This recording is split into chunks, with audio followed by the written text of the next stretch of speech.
Good evening friends and audience, কেমন আছেন সবাই? আশা করি ভালো আছেন। আমি ডক্টর আশিস মজুমদার। আজকের সান্ধ্যকালীন ক্লাসে আপনাদের সকলকে স্বাগত জানাচ্ছি। আজকে যে লেসনটি আপনাদের মধ্যে শেয়ার করব সেটি হচ্ছে হোমিওপ্যাথিক মেডিকেল সায়েন্সের খুব সুন্দর একটা নিওনেটাল কেস। নিওনেটাল মানে কি? নবজাতক। তো এই বাচ্চাটির বয়স হচ্ছে 3 মাস। তো জন্মের পর থেকেই তার কনস্টিপেশন। কি? কনস্টিপেশন অর্থাৎ বাংলায় বলে কোষ্ঠকাঠিন্য। তো এর জন্য শিশু বিশেষজ্ঞ দেখানো হলো, হোমিওপ্যাথি দেখানো হলো। যে কয়েকদিন ওষুধ খায় ওই কয়েকদিন ভালো থাকে, আবার ছেড়ে দেয়, আবার যা তাই। তো এইভাবে তাকে সাপোজিটর দিয়ে এবং মেডিকেশন দ্বারা তাকে এইভাবে টয়লেট করানো হয়। তো অনেকে এই গার্ডিয়ানদের পরামর্শ দিলেন যে এর একটা স্থায়ী সলিউশন আপনাকে বের করতে হবে। এই জন্য অমুক ডাক্তারবাবুর কাছে আর যান, কয়েক মাস ওষুধ দিলে এটা ভিতর থেকে স্থায়ীভাবে ঠিক হবে। এছাড়া আপনি যদি এইভাবে করেন ওর কিন্তু সমস্যা হয়ে যাবে, বড় ধরনের সমস্যা হবে। কারণ এই এত ছোট বয়স, এখন থেকে যদি আপনি সাপোজিটর ব্যবহার করেন, সলিউশন ব্যবহার করেন, তাহলে কিন্তু পরবর্তীতে আরও সমস্যা হতে পারে। এই শুনে মোটামুটি ওই প্যারেন্টস আমার খোঁজ নিয়ে আমার কাছে আসলেন। এবার দেখুন, এবার বাচ্চাটি যখন ক্লিনিকে আসলো তখন কি হলো, দেখলাম মায়ের হাতে একটা মোবাইল।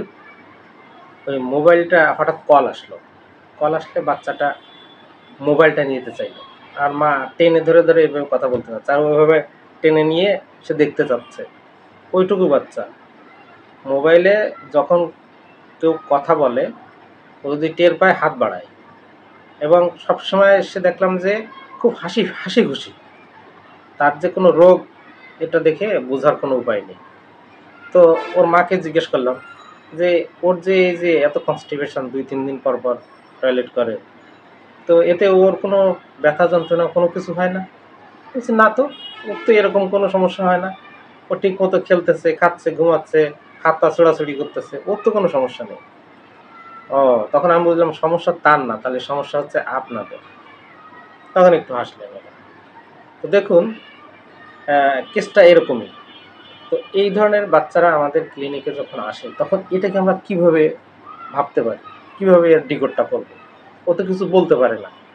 গার্ডিয়ানদের কাছ থেকে যে ইনফরমেশনটা পেলাম সেটা হলো যে তার এই ধরনের একটা সমস্যা, এত বড় একটা সমস্যা, কিন্তু তার এই দিকে কোনো হেলদোল নেই। সে ঠিকমতো ঘুমাচ্ছে, খাচ্ছে, হ্যাঁ, তারপরে খেলছে, তার কোনো সমস্যাই নেই।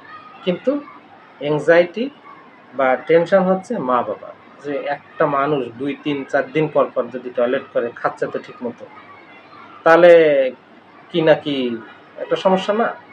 ওই চিন্তা করেই মোটামুটি আপনার শিশু বিশেষজ্ঞ হোক, অন্যান্য ডাক্তার হোক, সব জায়গায় মোটামুটি এই 3 মাস ধরেই দৌড়াদৌড়ি চলছে। আর জন্মের পরের থেকে তো টয়লেট ওই করেই নেই, তাকে তখনও ওষুধ মেডিকেশন দ্বারাই তাকে মোটামুটি প্রথম দিন বা দ্বিতীয় দিন পায়খানা করানো হয়েছিল। তো যাই হোক, এই বাচ্চাটির এবার কেস অ্যানালাইসিসে আসি। তো দেখুন, এই বাচ্চাটির এটা একটা বড় সমস্যা। কিন্তু আপনি খাচ্ছেন, অ্যাসিমিলেশন হচ্ছে, এলিমিনেশন হচ্ছে না, এটা একটা প্রবলেম না? অবশ্যই। তো এই বাচ্চাটিকে যদি আমরা ওর মেন্টাল যে ফিলিংস, এটা যদি আমরা বোঝার চেষ্টা করি, তাহলে আমরা কি বুঝতে পারি যে বাচ্চাটি কন্টেন্ট লেভেলে আছে। কন্টেন্ট কখন ধরা হয়? যখন দেখবেন কোনো একটা সমস্যা বা কোনো একটা অসুবিধা, সেটা নিয়ে সে কোনো অবজেকশন নেই, কমপ্লেন নেই, তখন বুঝতে হবে সে কন্টেন্ট লেভেলে আছে। তাহলে এখানে আমরা একটা রুব্রিক নিব, মাইন্ড কন্টেন্ট কোয়াইটেন্ট। কি বললাম? Mind content quotient. তারপরে আরেকটা রুব্রিক ধরা হলো, সেটা হলো mind indifference complain does not. Mind indifference complain does not. আর থার্ড যে রুব্রিকটা সেটা নেওয়া হয়েছিল সেটা হচ্ছে মাইন্ড চেয়ারফুল থটলেস। কি বললাম? Mind cheerful thoughtless. এই 3টা রুব্রিক একসাথে আমরা যদি রাডারে সার্চ দিই, তাহলে আমাদের মেডিসিন কি আসে? পডোফাইলাম। তো এই বাচ্চাটিকে অটোফেলাম 6 3টে ডোজ দেওয়া হয়েছিল এবং সেকেন্ড দিন থেকেই তার মোটামুটি কনস্টিপেশন ঠিক হয়ে যায়। তো দিস ওয়াজ দি কেস। তো একটা কথাই শুধু বলবো যে মেডিসিন সিলেকশন যদি ঠিকমতো আপনি করতে পারেন, রোগ যেটাই হোক সেটা কিওর হবে। তো এই জন্য আমাদের কি দরকার, অ্যাডভান্স লেভেলে হোমিওপ্যাথি নিয়ে স্টাডি করা, হোমিওপ্যাথির চর্চা করা এবং সেই অনুযায়ী অন্যদেরকেও এটাকে শেখানো, এটার প্রসারিত করা।